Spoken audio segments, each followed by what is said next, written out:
দেখো বন্ধুরা, আজকে আমি যে চিকেন বিরিয়ানিটা করেছি, দেখো কি সুন্দর চিকেন বিরিয়ানি করেছি। এটা খেতে অসাধারণ। দোকানের থেকে কিনে আনা, নিজে বানিয়ে খাওয়ার স্বাদই অন্যরকম। দেখো তো কেমন হয়েছে আমার বিরিয়ানিটা, আর আমি কিভাবে রান্না করলাম ওটাই তোমাদের সাথে শেয়ার করব। কেমন, চলো সেই মূল উপকরণে চলে যাই। কি লাগছে আমার বিরিয়ানি রান্না করতে দেখো। আমি সব গুছিয়ে নিয়েছি। আমি 5টা ডিম সিদ্ধ করে নিয়েছি। আলুটাকে গা থেকে খোসা ছাড়িয়ে ওটাকে নুন দিয়ে সিদ্ধ করে নিয়েছি। আর চালটাকে 2 ঘন্টা ভিজিয়ে রেখেছি আমি। এই চালটাকে আমি 2 ঘন্টা আগে ভিজিয়ে রেখেছি। আর এবার সে আদা বাটা, লঙ্কা বাটা, লেবু আর চিকেনটাকে ভালো করে ধুয়ে ভিনেগার মাখিয়ে রেখে দিয়েছিলাম। তারপরে আধা ঘন্টার মতো ভিনেগার মাখিয়ে রেখে দিয়ে ভিনেগারের জলটা ফেলে দিয়েছে। আর এতে আমার মশলা করাই আছে, জায়ফল, জায়ত্রী, সাজিরে সব কিছু। বিরিয়ানির যে মশলাটা ওটা আমি দেখাই না, ওটা সবাই ভালো জানে। একটু হালকা করে কড়াইতেই নেড়ে আমি ওটাকে মিক্সারে পেস্ট করে রেখে দিই। পেস্ট করিনি, একটু গুঁড়ো পাউডার করে রেখে দিয়েছি। তো আমি এমনি আমার সব সময় আমার বিরিয়ানির যে সব কিছু জায়ফল, জায়ত্রী, সাজিরে, সামরিচ সব কিছুই আমার গুঁড়ো করা থাকে। এবার চলো আমি রান্না বসিয়ে দিই। সব কিছু তো দেখেছো। দেখো এবার আমি রাইস কুকারে রান্না করব। তো রাইস কুকারের মধ্যে আমি জল দিয়ে দিয়েছি। আর তাতে গরম মশলা, গোটা গরম মশলা, তারপরে দারচিনি, গোলমরিচ সব কিছুই দিয়ে দিচ্ছি। দিয়ে এবার ওটাকে ঢাকা দিয়ে রেখে দেবো। ও যত সময় ওই জলে দেখো ফুটে উঠেছে, এবার আমি চালটা দিয়ে দেবো। যেহেতু জলটা যখন একটু ফুটে উঠবে তখনই চালটা দিতে হবে, না হলে না এই চালটা কেমন ভাতটা নষ্ট হয়ে যাবে, ভালো হবে না। তো এবার আমি চালটাকে দিয়ে দিচ্ছি। দিয়ে ওটাকে, কারণ আমি রাইস কুকারেই রান্না করি ভাত রান্না করে মাঠটা ফেলে দিই। রাইস কুকারের একবারে দেখো ভাতটা ফোটা শুরু হয়ে গেছে। বুঝতে পেরেছ? দেখো ভাতটা, এরপরে আমি একটা ঝুড়ির মধ্যে ওই ভাতটাকে ঢেলে দেবো, যেহেতু ফ্যানটা ফেলতে হবে। আর এটা হাফ সিদ্ধ হয়ে যাবে যখন, তখন এটাকে নামিয়ে ফেলে দেখো। নেমে আমি একটা ঝুড়ির মধ্যে, এটা আমার ননস্টিকের ঝুড়ি, তো এটার মধ্যে আমি ঢেলে রেখে দিয়েছি। এইবার আমি কড়াইতে তেল দিয়ে, তেল গরম হয়ে গেলে একে একে সব কিছু ভাজি করে নিয়ে, যেহেতু ডিম ভাজতে হবে, আলু ভাজতে হবে, বেরেস্তা করতে হবে, তো সব এক এক করে করতে হবে। তাই এবার আমি ডিমটাকে ভাজে, অনেকে বিরিয়ানি রান্না করে তো ডিমটা ভাজে না, কাঁচা ডিম এইভাবে ছুলে ওর মধ্যে দিয়ে দিই। না, আমার ভালো লাগে না, আমার খেতে কেমন যেন লাগে, সিদ্ধ ডিম মনে হয়। তো আমি একটুখানি ওকে ফ্রাই করে নিই, আর দেখতেও ভালো লাগে ফ্রাইটা, খেতেও ভালো। দেখো কত সুন্দর কালার হয়ে গেছে। তো এইভাবে ডিমটাকে ভেজে রেখে এবার আমি আলুটাকে ভাজবো। যেহেতু নুন দিয়ে আলুটাকে সিদ্ধ করে রেখেছিলাম, তো এবার আমি ভালো করে ওটাকে আস্তে আস্তে করে ভেজে নেব, ভেজে যাতে আলুর মধ্যেটা সিদ্ধ হয়ে যায়। যেহেতু বড় বড় করে আলু কাটা, তো আরও বড় করে, তো আমরা ঘর ব্যবহারে যেটা সুবিধা হয় আমরা সেটাই করি। একটু আলু না দিলে বিরিয়ানিতে ভালো লাগে। দেখো প্রায় লাল লাল করে ভাজা হয়ে গেছে, অলরেডি ভাজা হয়ে এসছে। এবার আমি ওকে নামিয়ে নেব। আর বেশি ভাজা লাগবে না, মেলা লাল লাল করলে ভালো লাগবে না। এবার আমি বেরেস্তা করার জন্য পেঁয়াজটা ওই একই তেলে পেঁয়াজটা দিয়েছি। পেঁয়াজটা দিয়ে দেখো পেঁয়াজটা একটু ঝুরঝুরে হবে। তা অনেকে নুন দেয়, কিন্তু পেঁয়াজ ভাজার সময় নুন দেবে না, এটার মধ্যে একটুখানি চিনি দেবে।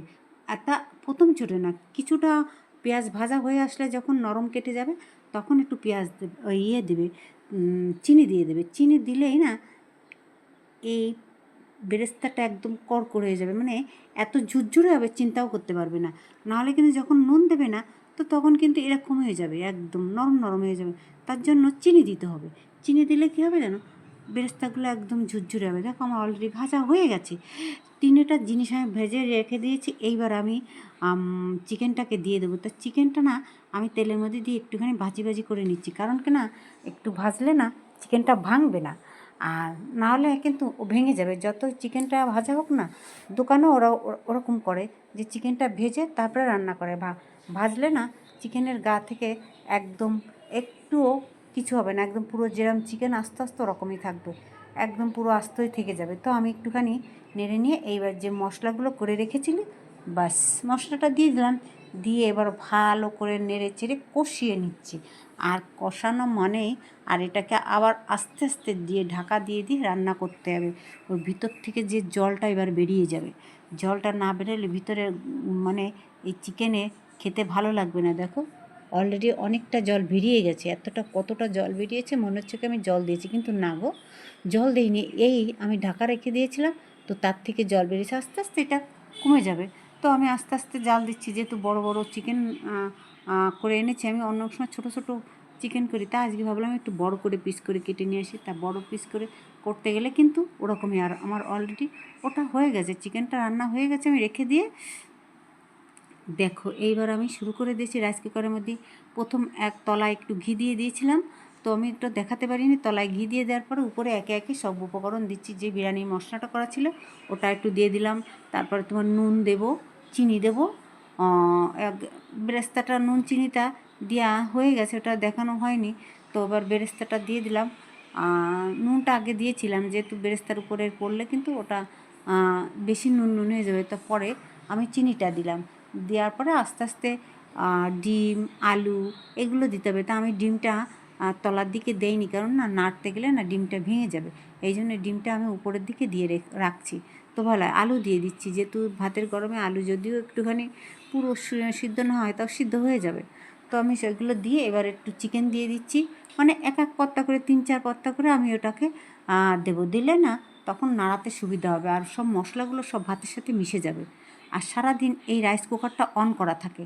অন করা থাকলে কী হবে, বিরিয়ানিটা একদম গরম গরম মনে হয় যেন। গরম বিরিয়ানি খেতে কিন্তু অসাধারণ লাগে, ঠান্ডা বিরিয়ানি খেতে ভালো লাগে না। তো ওই আমি রাইস কুকারের মধ্যে রান্না করি। তো এতে 3 কৌটো চালের বিরিয়ানি রান্না করা যায়। দেখো আমার অলরেডি এক এক করে 3-4টা, এটা হলো লাস্ট ফিনিশিং। এবার লাস্টে আমি দিয়েছি ডিমগুলো, যেহেতু তলায় ডিমগুলো দিলে না নাড়তে গেলে না সব ভেঙে যায় ডিম। তো এবার চিকেনটাও দিয়ে দেবো। চিকেন ফাইনালি যে চিকেনটা ছিল ওটা আমি দিয়ে দিচ্ছি। উপরে দিলে আস্তে আস্তে নিচে সব মশলাটা চলে যাবে। তো নিচে আমিও দিয়েছি সব। 3বার আমি এটাকে করেছি, 3বার মিশিয়েছি। এই নিয়ে 3বার। তো 3বার মিশানোর পরে লাস্টের বার এলো হচ্ছে এইটা, দেখেছো?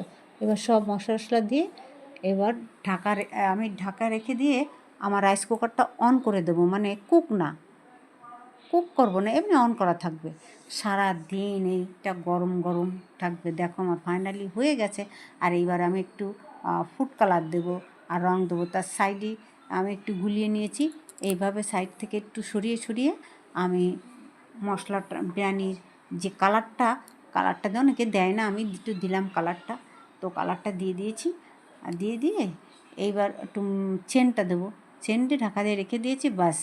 এইবার ফাইনালি দেখেছো কি সুন্দর বিরিয়ানি। ও সেই স্বাদ নিজের হাতে বানিয়ে খাওয়ার অন্যরকম একটা স্বাদ। তা আমার রেসিপিটা কেমন লাগলো বন্ধুরা? যদি ভালো লেগে থাকে তাহলে পাশে থেকো, আর লাইক কমেন্ট শেয়ার করো। সবাইকে অসংখ্য ভালোবাসা। সবাই ভালো থেকো। Tata, bye bye. আর এইভাবে নতুন নতুন কিছু রান্না নিয়ে তোমাদের সামনে হাজির হব। একটু দেখো আর পাশে থেকো।